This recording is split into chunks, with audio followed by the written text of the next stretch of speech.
Hello friends. Mutual fund के इस series में आज बहुत इंपॉर्टेंट टॉपिक पर हम लोग बात करने वाले हैं कि मान लीजिए कि म्यूचुअल फंड में ऐसा भी तो है कि कोई ऐसा व्यक्ति है जिसको पैसा लमसम में करना है, वन टाइम करना है, बट वो ज़्यादा रिस्क नहीं ले सकते, उनको डर लगता है। क्यों? क्योंकि वो 1 साल से 3 साल के लिए करना है और उस पैसे मान लीजिए जैसे बिटिया की शादी के लिए है, बच्चे के एजुकेशन के लिए है, या कुछ ऐसे चीज़ों के लिए जहाँ हम रिस्क ले ही नहीं सकते हैं और उस पैसे से रिस्क लेना भी नहीं चाहिए, ये मैं भी मना करूँगा। तो ऐसे के लिए क्या कोई कुछ है क्या? ऐसा क्या है जहाँ पे हम कुछ कर सकते हैं? कुछ हो सकता है? क्या कुछ नहीं हो सकता है? आज इन्हीं बातों को लेके हम लोग जो हैं तो चर्चा करेंगे कि ऐसा क्या रास्ता हो सकता है जहाँ हमको बैंकों से 3 से ज़्यादा 4% का ज़्यादा रिटर्न मिल जाए और पैसा भी मेरा बिल्कुल सेफ रहे। और इसमें म्यूचुअल फंड में ऐसा कौन सा स्कीम में हम लोग कर सकते हैं? क्योंकि म्यूचुअल फंड में तो बहुत सारा है, इक्विटी फंड है, डेट फंड है, और लार्ज कैप है, मिड कैप इक्विटी में है, बहुत सारा है, स्मॉल कैप है, एग्रेसिव फंड है, ये वो फलाना ढिमका बहुत सारा है, कंफ्यूज हो जाइएगा।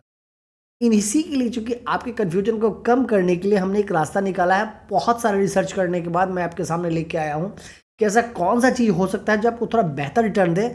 उसी को लेके आज ये वीडियो है, वीडियो क्लास तक बने रहिएगा, बहुत ज़्यादा नॉलेजेबल होने वाला है। दोस्तों में शेयर भी करिएगा।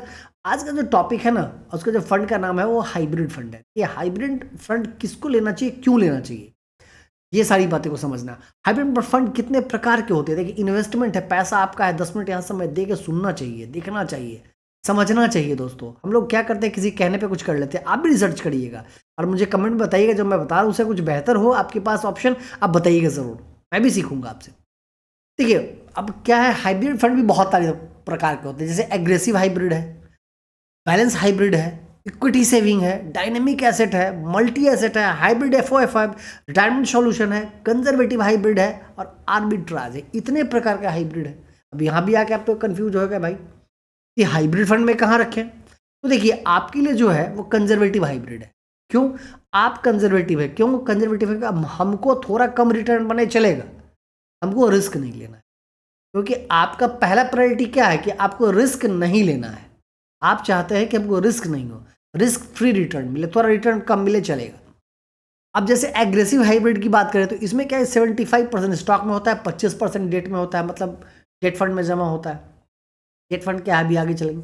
बैलेंस में 50-50 का रेशियो है। इक्विटी में अब 35% ही सिक्योरिटीज़ में जाएगा, डेट सिक्योरिटीज़ में 65% बॉन्ड में रहेगा। उसके बाद क्या है, डायनेमिक एसेट में वो चेंज करते रहते हैं, मल्टी एसेट में चेंज करते हैं, उन लोगों को छोड़ दिया जाए। अब कंजर्वेटिव हाइब्रिड में क्या है, कंजर्वेटिव हाइब्रिड का सबसे बड़ी बात क्या है, स्टॉक में ना सिर्फ 35%, सिर्फ 35% पैसा ही स्टॉक में जाने वाला है। 65% पैसा जो है आपका डेट इंस्ट्रूमेंट पे रहने वाला है। डेट इंस्ट्रूमेंट में भी क्या है, अभी सारे डिटेल्स हम लोग चर्चा करने वाले हैं, एकदम वीडियो क्लास तक बने रहिएगा। अब देखिए, इसका एवरेज जो रिटर्न है ना कंजर्वेटिव हाइब्रिड म्यूचुअल फंड का 9% है, बट बैंकों का 7%, तो 2% तो हम लोग यहाँ बीट कर लिए। अब जो स्कीम हम बताने वाले हैं उसका 2% और ज़्यादा है, वही 11% के आसपास है, तो आप 4% एक्स्ट्रा मिल जाएगा। और अगर बड़ा अमाउंट हो तो 4% बहुत बड़ा मैटर करता है। तो चलिए उसको हम लोग चर्चा करते हैं, देखते हैं। पहले इसको हम लोग समझ लें थोड़ा सा।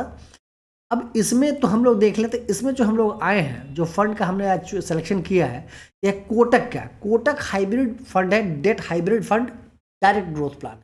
ध्यान से समझिए, डायरेक्ट ग्रोथ प्लान है और इसका जो अभी रिटर्न है वो लगभग 11% के आसपास। अब थोड़ा हम लोग इसका डेटा अगर चेक करें, एक्सपेंस रेशियो मैंने जो खर्चा आपसे म्यूचुअल फंड लेती है इनडायरेक्टली, वो 0.5% के नीचे है।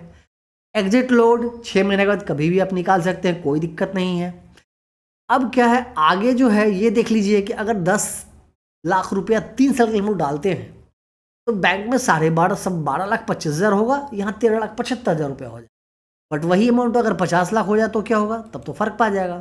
तो ये चीज़ें हैं, इनको हम लोगों को समझना पड़ेगा। अगर इस अमाउंट को हम 50 कर दें तब क्या होगा कि बैंक में आपका 61 लाख रुपया, यहाँ 68 लाख रुपये, तो 6 से 7 लाख रुपये का फर्क आ रहा है। एक डिसीजन 6 से 7 लाख रुपये का फर्क आपको दे रहा है। तो इन चीज़ों को समझना पड़ेगा। इसमें अब क्या है, क्या रिस्क है, रिस्क को हम लोग देख रहे हैं। पिछले एक में देख लिया मार्केट, तो आप समझ रहे हैं कि काफ़ी गिरा है, इधर बहुत हलचल मचा है शेयर बाजार में। बट इसमें क्या हुआ है, पिछले एक साल में 0.04% निगेटिव रिटर्न, कुछ नहीं, खड़ा है वैसे ही। मैंने कभी भी निगेटिव रिटर्न पिछले 10 साल में इसने दिया ही नहीं है। तो ये तो डर खत्म हो गया निगेटिव रिटर्न का। अब पिछले एक साल में लगभग 9.5% रिटर्न दिया, जो कि मार्केट तो अच्छा किया नहीं है। और 10 साल का डेटा हम लोग देखें तो लगभग 11.5% का इसने रिटर्न 10.68% का दिया है, तो यानी बेस्ट है। अब आगे हम लोग देखें तो क्या है भाई, इक्विटी में 22.77% ही सिर्फ इसमें रहता है पैसा, 71.22% जो है वो डेट इंस्ट्रूमेंट में है और 6.01% अदर इंस्ट्रूमेंट में है। एक गवर्नमेंट का टैक्स का नियम ये भी है कि अगर आपका पैसा डेट इंस्ट्रूमेंट में 65% से ज़्यादा है, ठीक है, उस कंडीशन में जो आपको प्रॉफिट होगा आपके इनकम स्लैब के हिसाब से उसमें टैक्स लगेगा, अगर आप शॉर्ट टर्म कैपिटल गेन पाते हैं तो। लेकिन अगर आपका डेट में 65% से कम है और इक्विटी में ज़्यादा है तो फिर शॉर्ट टर्म कैपिटल गेन जो 20% है वो आपको लगने वाला है। तो इन चीज़ों को आप समझ लेंगे। लॉन्ग टर्म कैपिटल गेन तो 12.5% आपको जैसा कि पता ही है। इन चीज़ों को आप समझिए। अब जीआई गवर्नमेंट सिक्योरिटीज़ है, गवर्नमेंट सिक्योरिटीज़ में मतलब भारत सरकार के सिक्योरिटीज़ में 57% रुपया 53% रखा हुआ है। तो भारत सरकार से बड़ा तो कुछ है क्या? कुछ नहीं, सब तो उसी के अंदर आता है, पूरा सिक्योर्ड है। अब उसके बाद क्या है, डिवेंचर में 10% है, रेपो में 4.9% है, बॉन्ड्स में 2.4% है।